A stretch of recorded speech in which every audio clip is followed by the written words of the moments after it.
Hello everybody, this is Gareth Cahoon Speaks back here with another video. I'd like you to give me a thumbs up or hit the notification bell or hit the subscribe bar to be notified whenever I post my next videos, or otherwise you can look me up at my website, which is www.garethcahoon.co.uk. Hello Alan Crudden, nice to see you on so soon. Hello Golf 2022. The first one is Hamas doesn't know locations of 3 to 5 out of the 13 hostages' bodies. Israel estimates while preparing to receive 2 more bodies.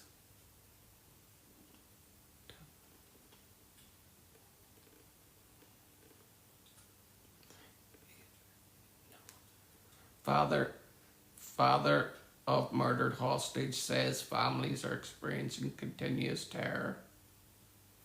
Israel believes that the Hamas terrorist organisation does not know the locations of 3 to 5 of the hostages' bodies that remain in the Gaza Strip, as the country prepares to receive the remains of 2 more hostages this weekend. Hamas was holding 28 bodies at the start of the ceasefire less than 2 weeks ago, despite the terms demanding the return of all of them. Hamas has slow-walked the release of the bodies and so far has only handed over 15 of them. 2 more are expected to be released over the weekend. Israel has argued that Hamas is deliberately withholding some of the bodies it holds, although the agreement requires the return of all the bodies. Reports suggest that Israel agreed to give Hamas additional time to locate and recover remains that may be buried under rubble. The terror group claims it has already transported all of the bodies in its possession and that it will need heavy equipment to retrieve the rest.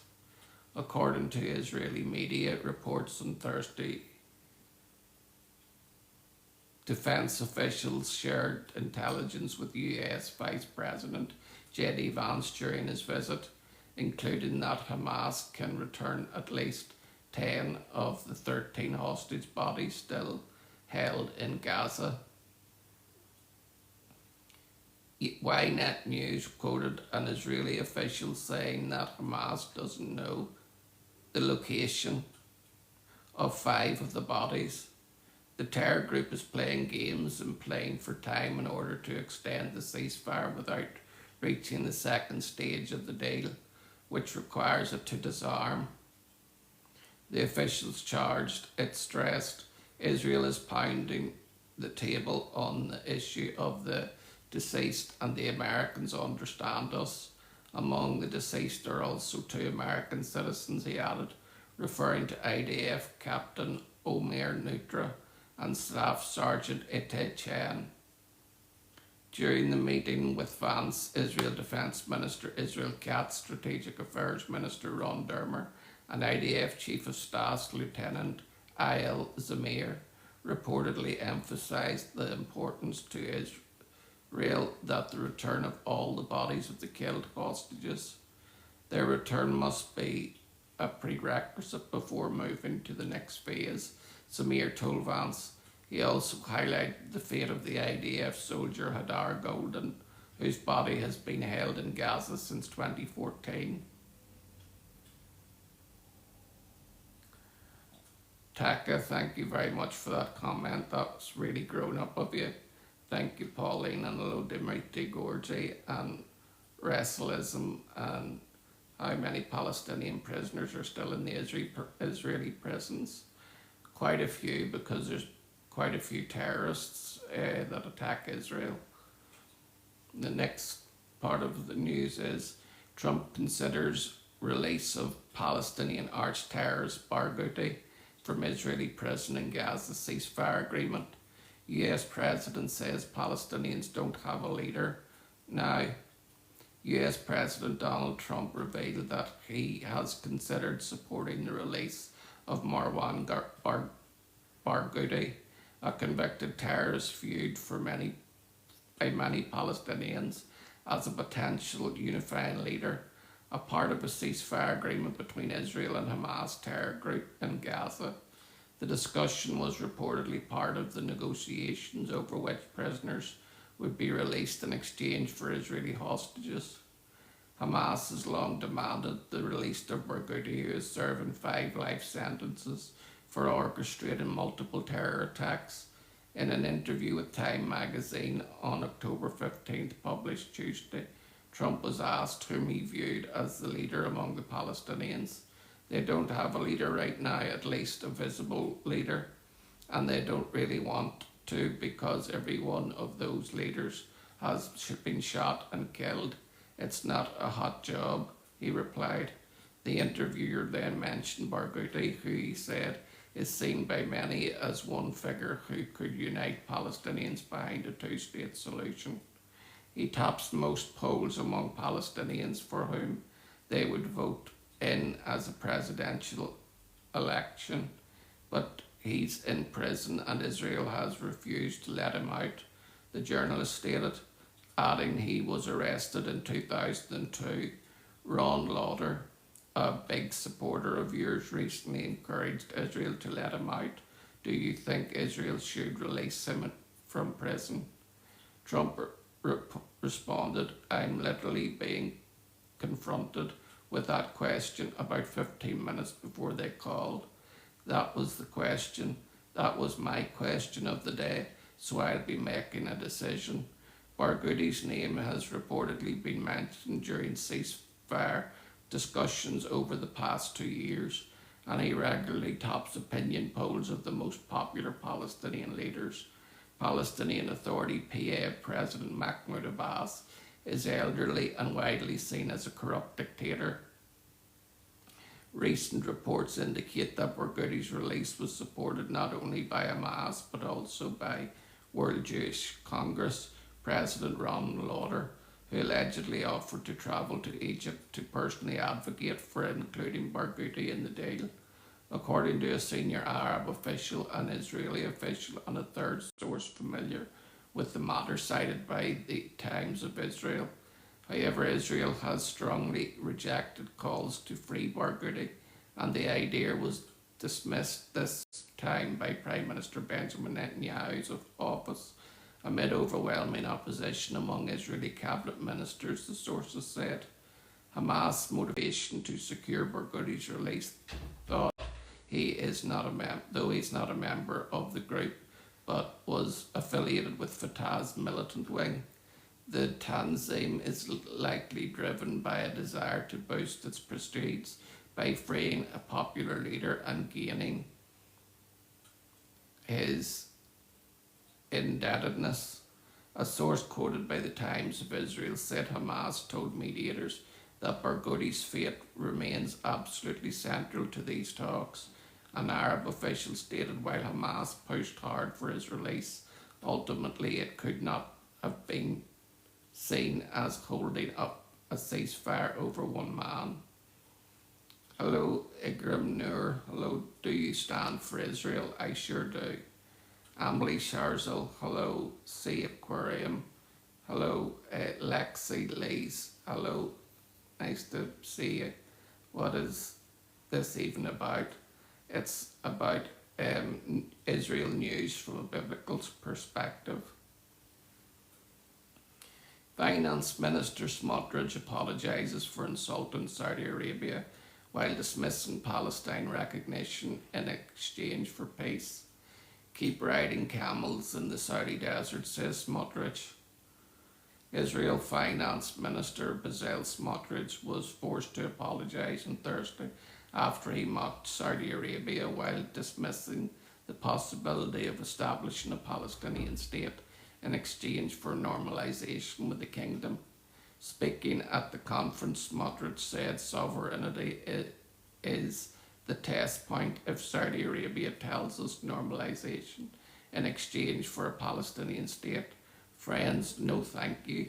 Keep riding camels in the Saudi desert, he said. Can you say hi to my brother Ujaz? It's his birthday and you're his idol. Hello, you Jazz. Happy birthday. What is this? Do you stand? Can you say? Okay.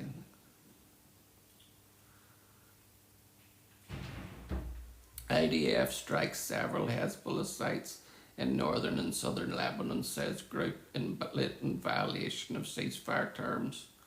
Lebanese newspaper warns about potential escalation of strikes if Hezbollah's not disarmed.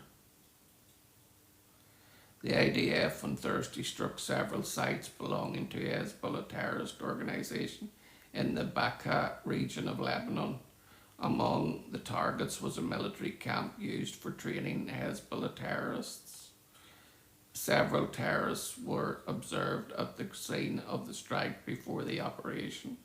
The site that was attacked was reportedly used by Hezbollah to conduct training and education in the use of various types of weapons, including live fire shooting drills, as well as for planning and executing terror plots against IDF troops and the State of Israel, the IDF reported. In addition, the IDF struck military infrastructure at a site used for the production of precision missiles in the Bekaa region, the terror infrastructure at the Hezbollah military site near the Sherbin region in northern Lebanon. The Bekaa Valley missile site has been targeted by the IDF several times before. The storage of weapons, the presence of this terrorist infrastructure alongside Hezbollah elements conducting military trainings against the State of Israel constitute a blatant violation of the understanding between Israel and Lebanon and a threat to the State of Israel, the IDF said in a statement. The announcement followed Lebanese media reports of multiple strikes and explosions in the Bekaa Valley, with eyewitnesses claiming to have seen Israeli warplanes in the area. Later on Thursday, the Israeli military struck a Hezbollah weapons storage facility in the area of Nabateh in southern Lebanon. The facility was reportedly used by the terrorist group to advance and carry out attacks against Israel. The strikes took place on Thursday evening in the area of Abul Salam, where a known Hezbollah weapons depot was located. Lebanese media reported the death of 2 people in the strikes, although the reports did not indicate whether they were Hezbollah members or not. Do you see how God humiliates the evil? Yes, he sure does. Can you say hi to my brother? I did say hi. Hi, you Jazz. Blessing. Thank you. Thank you for the gift badge. If you would I'd ask you to give me a thumbs up or a like if you like the video. Tosu Kal, nice to see you. Simran Jar Boku, nice to see you too. On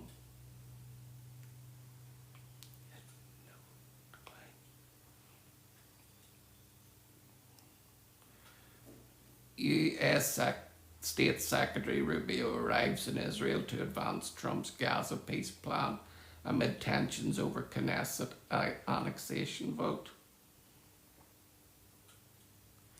US Secretary of State Marco Rubio arrived in Israel on Thursday to advance President Donald Trump's Gaza peace plan as the fragile ceasefire between Israel and Hamas hinges on the deployment of an international peacekeeping force in Gaza. The composition of this stabilising force is expected to be a central topic at Rubio's meeting with Prime Minister Benjamin Netanyahu. According to the Israeli officials, Jerusalem prefers that friendly nations such as Italy and Germany contribute troops, while opposing participation from France and other countries that recently recognised a Palestinian state. During last month's UN General Assembly in New York, an Israeli government source told reporters that Israel would rather avoid cooperation with nations that rushed to malign Israel at The Hague, adding, It's not a veto, but it's our preference. Washington took diplomat expressed optimism regarding the implementation of the Gaza Agreement during a brief press briefing in Israel. We're back here just a little bit over a week after a historic day when President Trump's work with our partners led to this extraordinary breakthrough. Now we have more work ahead of us. We feel very positive about it. We're making good progress. No one is under any illusion. We've already done the impossible once, and we intend to keep doing that. If we can. We have good partners that we're working with. We feel confident and positive about the progress that's been made, but we're clear-eyed about the challenges too, Rubio told the media representatives. Netanyahu has also opposed the inclusion of Turkish troops in the international force, citing Ankara's support for the Hamas terrorist organisation and its hostility towards the Jewish state. Some critics have said that Rubio travelled to Israel immediately following US Vice President J.D. Vance's visit to supervise Netanyahu and the Israel government's implementation of the next phase of Trump's Gaza agreement. Speaking on condition of anonymity, an Israeli official rejected this notion as ridiculous and that it ignores the bigger regional picture. It's not about Bibi sitting. This is a massive undertaking that requires extensive coordination. We've never done anything like this, setting up an international military force to stabilise Gaza. It's a lot of moving parts that need sinking. That's why they're here. That's why Steve Witkoff and Jared Kushner are hopping between the Middle Eastern capitals that the official explained. While relations between the Trump administration and Israel are solid, Washington was reportedly disappointed by the Israeli Knesset's recent symbolic vote to potentially annex parts of Judea and Samaria. I just want to talk a bit about this annexing of Judea and Samaria. Judea and Samaria is and always has been part of Israel. Judea speaks of Jews and Samaria speaks of the Sumerian people, which are also Jews. So to say that that land is anything other than part of Israel is a blatant lie and an aversion of history. And we need to know these facts before we can talk about why Israel wants to annex part of Judea and Samaria. It's not to put grief on the Arabs, it's to strengthen Israel, which has only got one nation when the Arabs have got 52. So just to let you know about Judea and Samaria. Netanyahu hails historic election of Japan's first female prime minister, vows to deepen Israel and Japan ties. Israel Prime Minister Benjamin Netanyahu extended warm congratulations on Thursday to Japan's newly elected first female prime minister, Sanae Takachini, expressing confidence that ties between Israel and Japan will continue to strengthen. Congratulations to Sanae Takachini on assuming the position of Japan's Prime Minister. I'm confident that under your leadership the strong bond between Japan and Israel will continue to deepen and flourish, Netanyahu said. Having had the privilege of welcoming the late Prime Minister Abe during his historic visit to Israel, I look forward to welcoming you to Israel and advancing cooperation between our nations. As you write a new page in Japan's history, he added. Takachini, a former Minister of Economic Security and International Affairs and a conservative nationalist, secured a majority in both houses of Japan's parliament earlier this week. She succeeds Prime Minister Shigeru Ishiba, who resigned in September after serving less than a year. She is now considered to succeed former Japanese Prime Minister Shinzo Abe, who served 2 terms before his assassination in 2020.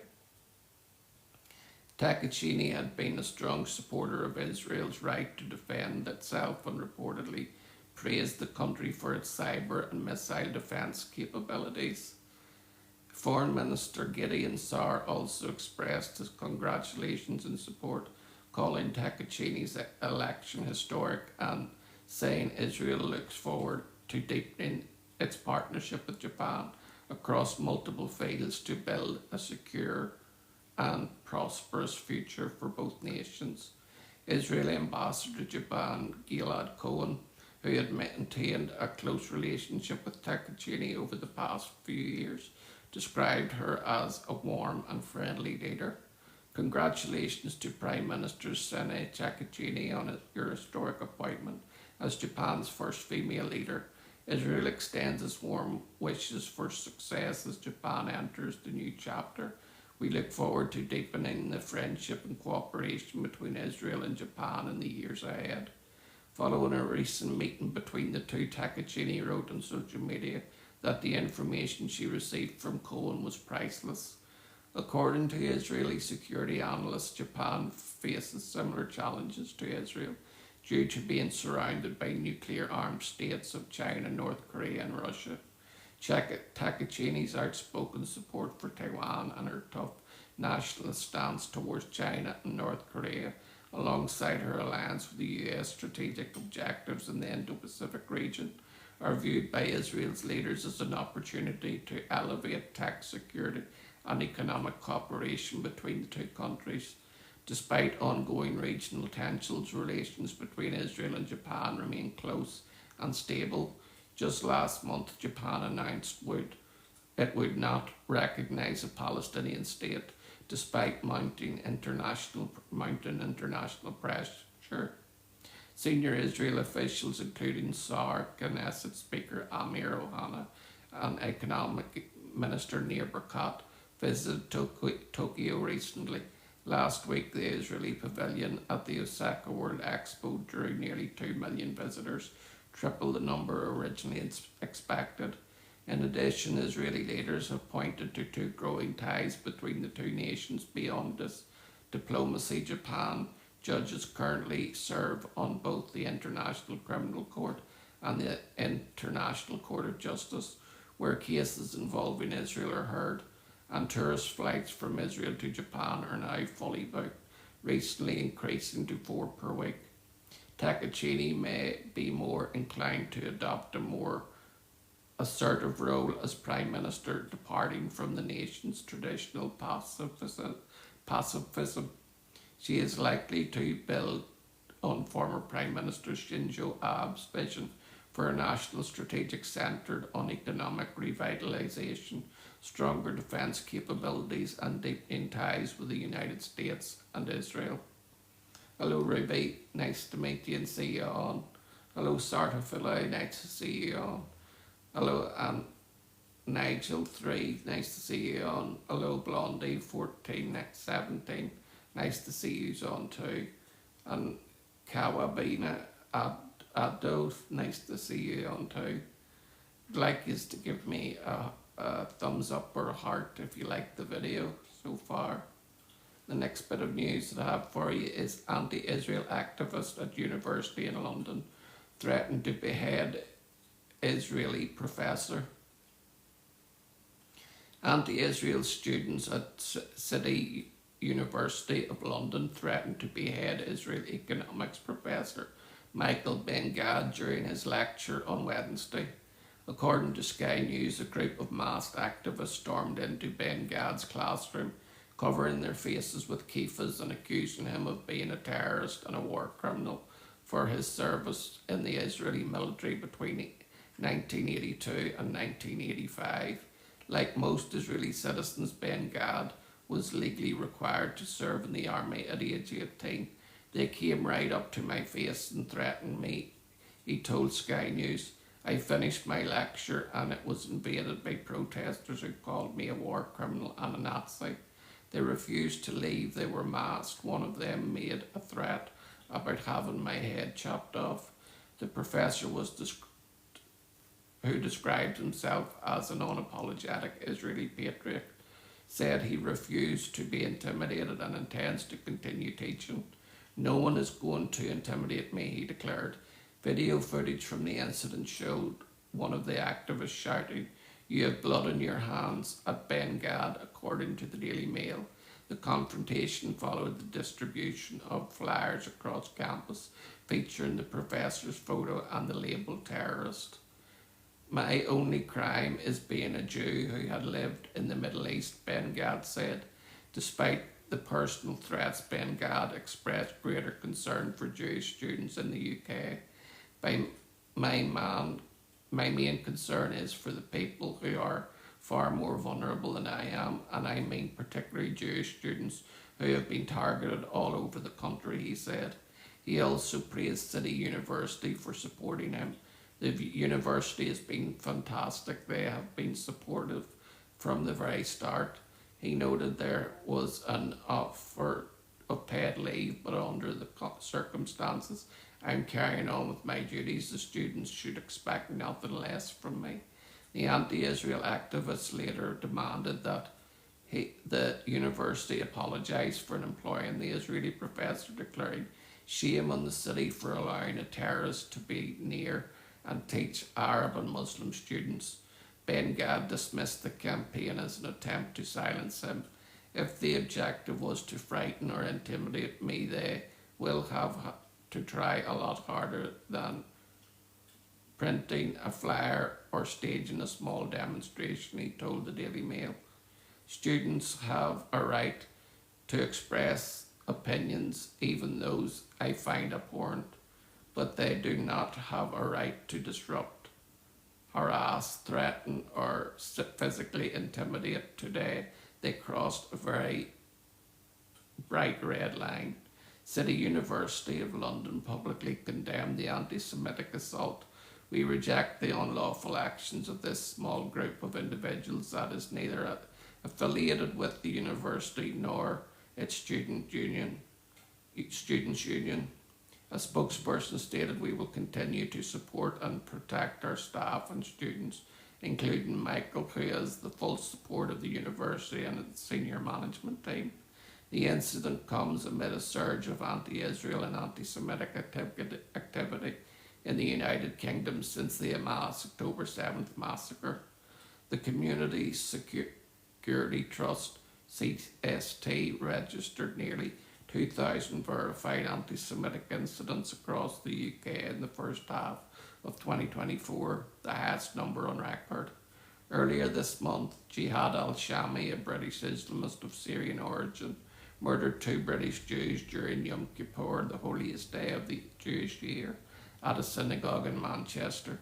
British Chief Rabbi Sir Ephraim Merivis linked the attack to the ongoing rise in anti-Semitism, writing in Acts, "For so long we have witnessed an unrelenting wave of Jew hatred on our streets, on campuses, on social media and elsewhere. This is a tragic result. This is not only an assault on the Jewish community, but an attack on the very foundations of humanity and the values of compassion, dignity and respect which we all share." And the next bit of news that I have for you is Biblical Promise, Modern Reality. The biblical basis for Christian support for Israel is extensive, and it is not from one isolated section of the Bible, but found throughout the Old Testament. Covenants involving the calling of the Jewish people and their gift of land beginning in Genesis 12 and affirmed through the Psalms, the prophetic books and the New Testament.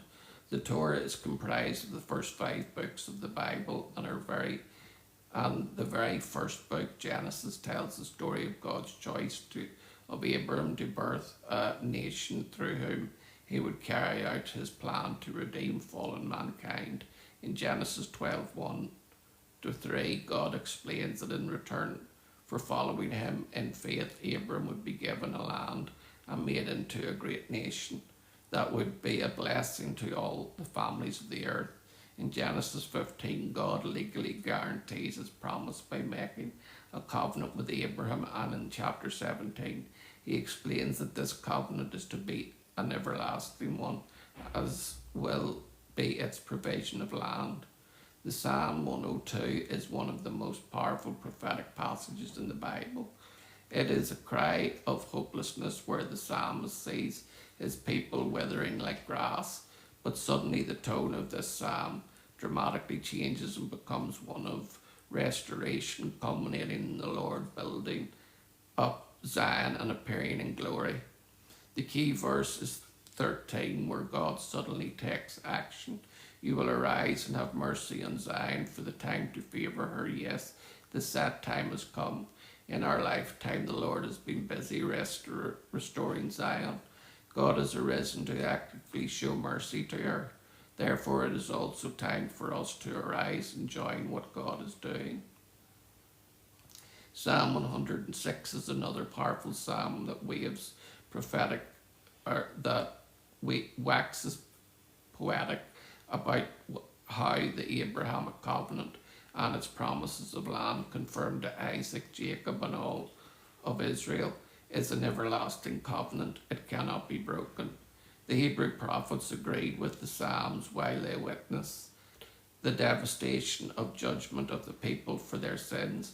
They foretold of a day when God would bring his people back home, establish a right relationship with him, and fulfill their calling to bless the world. One such prophet was Jeremiah. Jeremiah was known as the weeping prophet for his lamenting over the sins and coming judgment on Jerusalem.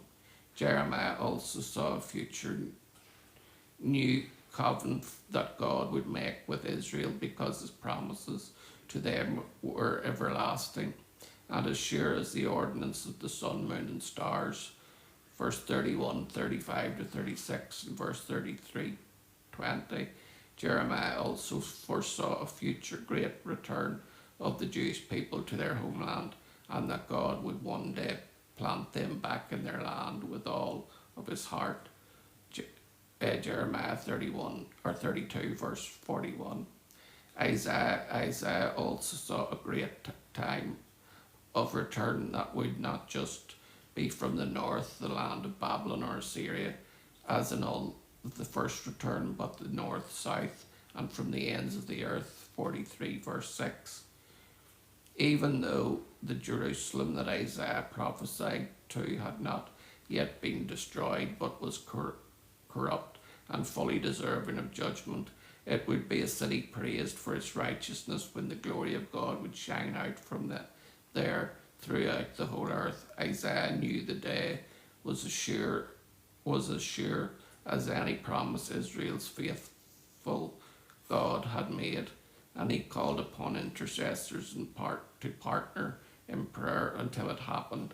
Anyone who prayed was asked to be as a watchman on the walls, crying out in persistent prayer until God fulfills his promise to establish Jerusalem as a praise in all the earth. Verse 62, chapters 6 and 7. That day has not yet taken place, but the words of Isaiah still ring forth. Those of us who know the Lord are called to intercede for the city and its people until God has fulfilled all that he has promised. The New Testament. Moving now to the New Testament, we find the Apostle Paul reflecting upon the everlasting nature of God's promises to the Jewish people and the source of blessing to the world they are still to be. In Romans 11, verse 28 to 29, Paul confirmed that the Jewish people are beloved of God and their election secure, as he had promised their forefathers. He went so far as to say that even though they might be considered an enemy to the gospel of Christ, their gifts and calling have not been revoked. Neither their rejection of Jesus' messianic credentials nor exile from the land would annul God's covenant with Abram that included a gift of land and a calling to bless all the families of the earth with redemption. Paul therefore instructed the church in Rome to approach the Jewish people with humility and hope, honour them as the spiritual root of our Christian faith. Everything we hold dear as Christians came to us through the Jewish people, and we owe them a debt of gratitude. God used their rejection to bring about his atoning death of Jesus and cause the gospel to go out to the Gentiles. Once the fullness of the Gentiles has come into the church, he will turn again to reveal himself to the Jewish people, and their acceptance will be the blessing to the entire world. From biblical basis, with such a firm biblical foundation for support of the Jewish people, it's no surprise that many of the fathers of the Bible-based evangelical Christian movement preached the return of the Jewish people to their ancient homeland and the blessing this return would bring upon us all. Most Christian supporters of Israel follow in the steps of the great Christian leaders such as John, Charles Wesley, Robert Murray, Max Sheehan, Charles Spurgeon, and many Puritan preachers, to name a few. It is because of this solid basic mandate that Christians should pray for Israel and the Jewish people and stand in solidarity with them against the evil of anti-Semitism in our day. Hello, Andrea Hornblow. Hello, 124 Mile Prophetess. Hello, Cashew Judy. Hello, Orga Show. Hello, The Brinks Matt. Nice to see you. Hello, King Hove. It's nice to see you all on, and if you could give me a like or a thumbs up, it would be greatly appreciated. The next one is then rare First Temple Assyrian inscription found in Jerusalem confirms connection with ancient Judea. Small piece of pottery provides more proof of biblical accounts. Historical evidence showing communication between the Assyrian Empire and the King of Judea has been discovered next to the Western Wall during the Israeli Antiquities Authority excavation taking place in cooperation with the City of David Foundation. The whole land of Israel is a bit like a giant time capsule with treasures buried underground from the past that transport the finders back to bygone eras. The information we gain from archaeological discoveries gives a great deal of insight into Israel's history, often proven provocation and surprising. The small pottery shard measuring just 2.5 centimeters, bearing a uniform inscription is the Akkadian language, was discovered during the IAA excavation and deciphered by Dr. Flip Val Savoik and Dr. Annette Cohen Weinberger, together with Peter Zilberg of Bar Ilan University. According to the Assyriologists, the words from a complaint about a delayed payment expected by the Assyrian Empire from the King of Judah, Vazokovic, and Cohen Weinberger, revealed that the fragment of the inscription was part of an inscribed royal seal, a seal impression from a letter or an official dispatch on behalf of the Assyrian royal court. Bulle or sealings of this type bore an impression that was sometimes accompanied by a short inscription in Assyrian uniform script, noting that dispatch's contents or its destination. These differ in size and shape from the local Judaic impressions, they explained. The rare historical evidence of the link between the two kingdoms could possibly indicate a deliberate tax revolt, such as King Hezekiah's rebellion against Sennacherib, king of Assyria, described in 2 Kings 18 and 19. According to 2 Kings 18 to 14, Hezekiah was required to give 300 talents of silver and 30 talents of gold, with a talent being approximately 30 kilograms, 65 pounds. The inscription specifies a due date, the first of the month of Av, in a calendar shared between Mesopotamia and Judah. It also mentions one who holds the reins, referring to a chariot officer or person of high rank responsible for conveying official messages from the royal house, such as a figure is well known from Assyrian administration archives.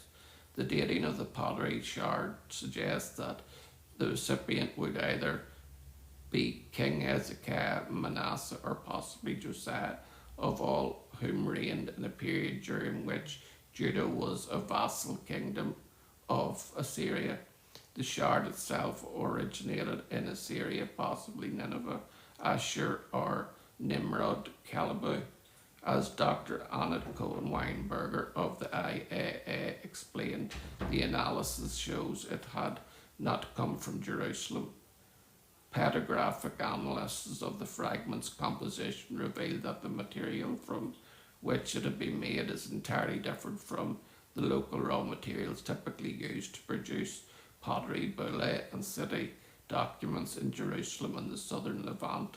Moreover, the bullae's mineral composition generally corresponds to the geology of the Tigris Basin region, where the central cities of the Assyrian kingdom were located, such as Nineveh, Ashur, or Nimrod, Kajuba.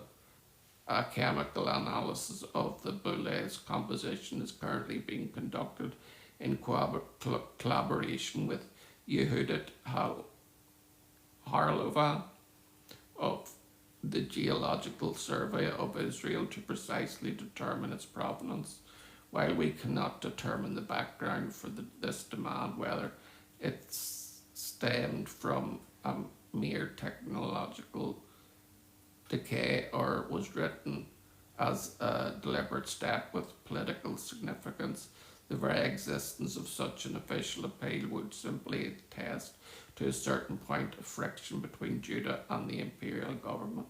According to the researchers who pointed to a verse in 2 Kings 18, and the Lord was with him wherever he went out. He prospered, he rebelled against the king of Assyria and would not serve him. 2 Kings 18:7. Similarly, the complaint of rebellion is seen later in the same chapter, and the Rabasakah said to Hezekiah, "Thus says the great king, the king of Assyria, on what do you rest and trust this trust of yours? Do you think that mere words are strategy and power for war? In whom do you now trust that you have rebelled against me?" 2 Kings 18:19-20. So that's just about a bulla that was found in Israel. Hello Carla, nice to see you on. Hello Ezenieber Lowostotsky. Hello user GN143F3RG6. Hello the Brink Smart. Hello Argus Show, nice to see you all on.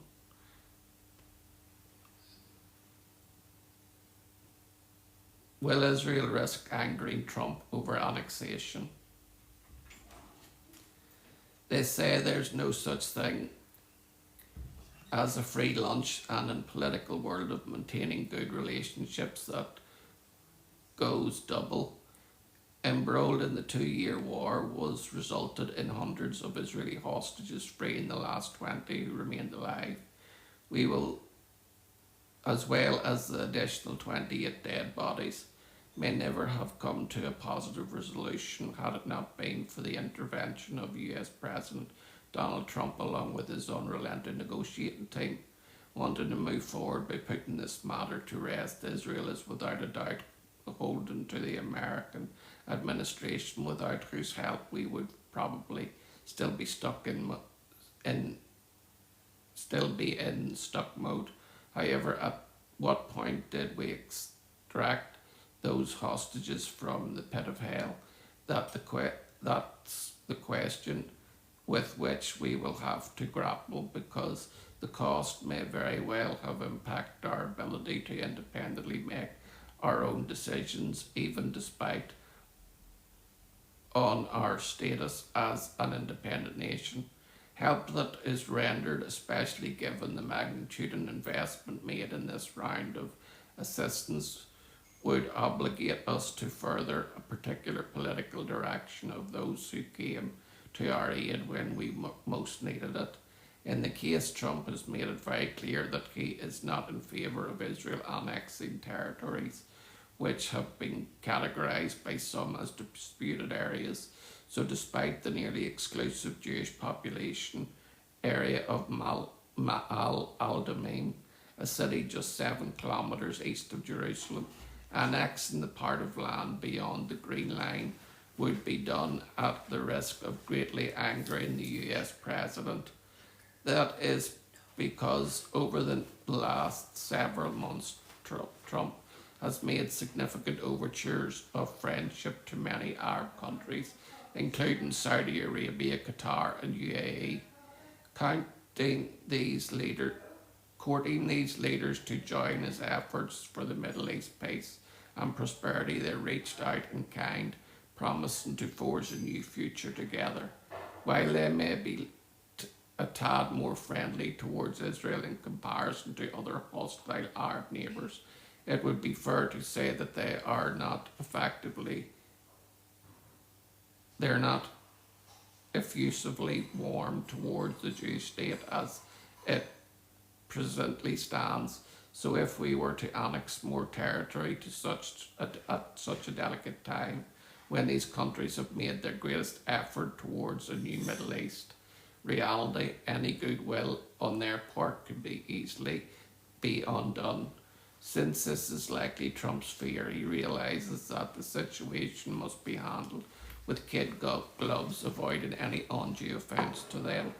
That's where leaning heavily upon Israel comes in, and that is exactly what he does. In a daring move a couple of days ago, the Israeli Knesset passed 2 bills in preliminary readings aimed to advancing annexation measures in Judea and Samaria. Despite opposition from the Likud party, one bill proposed by Avigdor Lieberman, leader of the political party Israel Beitenu, specifically called for the annexation of Ma'al Damim. Although this has been long wished for aspiration of many ultra-Orthodox who comprise the government coalition members, the idea never really materialised beyond the talking stages. October 7th changed all of that, because once it became clear that Hamas sought to forcibly seize our land, the direct response to their invasion was to annex more land. From a standpoint of logic and reason, it could be argued that it was much more than a punitive measure, because an area which is inhabited by 40,000 Jews, for all intents and purposes, is already seen as belonging to Israel in every way possible short of an official declaration. Designated as part of the land of the West Bank, a term which originated after Jordan annexed it in 1950, the name was given a derogatory reference to what had always been known as the biblical land of Judea and Samaria belonging to the Jewish people. Calling it the disputed territories and referring to it as residents as settlers keeps it within a preferred political context for those who are not supportive of the Jewish state in the Middle East, nor wish to see it expand its reach to include more land. That means that in order to keep everyone somewhat happy, Israel would have to prevent what would be seen by many as putting off a hostile takeover of more land, regardless of the fact that the area is already a de facto Israeli city. But given all of the intense hatred which emerged from the Hamas-Israel war, would it be the most opportune time to make such a controversial move? On the other hand, could Israel be hated any more than she already is? Probably not, but that is not the main consideration for the Jewish homeland at this critical juncture. The real question here is whether or not we want to alienate the American administration, which has in many ways gone to the wall for us, Obviously, there are good arguments on both sides. The choice to retain our independence and full sovereignty is paramount, but to do so would mean going it alone next time. The decision to back those who support our presence and right to exist as a Jewish homeland is equally compelling at a time when we are under attack by multiple enemies and most of all in danger of the Iranian regime's realization of possessing nuclear weapons. America came to the rescue by setting their goals back by many months and possibly even years. Those actions do not come free of charge, and so now Israel is being told, not asked, to abandon any plans of annexation so as not to jeopardise the hard work and goodwill which has taken months to build between the modern Arab states.